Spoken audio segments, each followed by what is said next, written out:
Anaesthesia space म्हणजे zero gravity किंवा micro gravity आहे. त्याच्यामुळे जो हार्टचा व्हॉल्यूम आहे तो कमी होऊन जातो, कारण की तो पंप करायला त्याला अगेन्स्ट ग्रॅव्हिटी नाही आहे.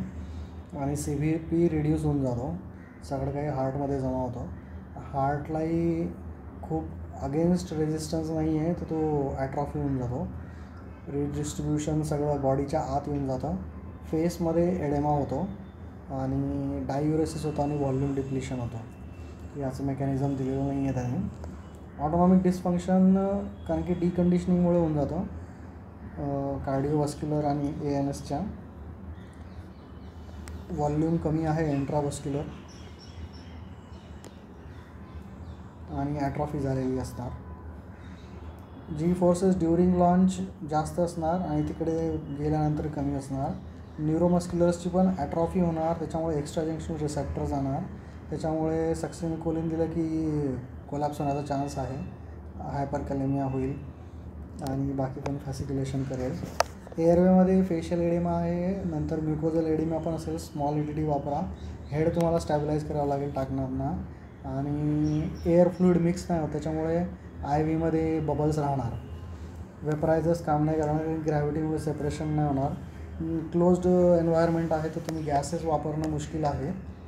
सगळे गॅसेस तिथे सर्क्युलेट होणार आहेत. आणि बोनचं अनलोडिंग होतं, सर्व कॅल्शियम बाहेर येतं, त्याच्यामुळे नेफ्रोलिथियासिस होतं, ऑस्टिओपोरोसिस होतं, कारण की प्रेशरच नाही आहे बोन्सवर, तर बोन्स कॅल्शियम आत ठेवत नाहीत. नंतर इन आणि आऊट जाताना मोशन सिकनेस होतो, GERD होतो. तिथे गेल्यावर त्याने काही म्हटलेलं नाही आहे. स्टील रिस्क ऑफ ॲस्पिरेशन आहे, कारण की विचित्र काम आहे.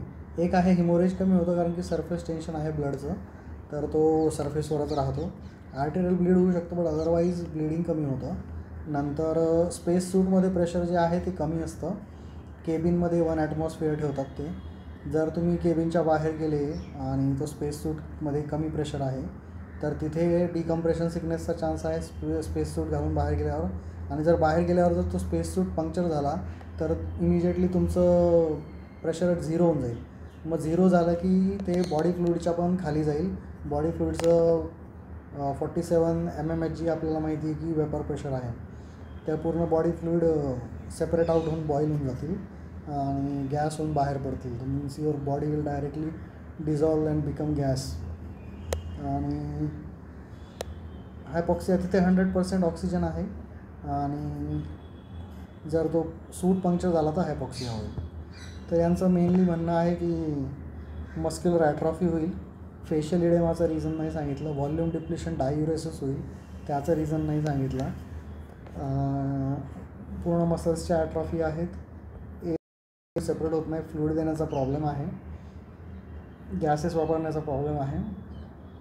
कॅल्शियम अनलोडिंग होईल आणि पंक्चर झाला तर बॉइलिंग होईल.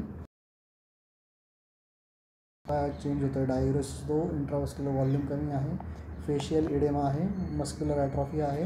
हार्ट आणि ANS दोघांचे डिकंडिशनिंग झालं आहे, तर रिटर्न आल्यानंतर प्रॉब्लेम होतो.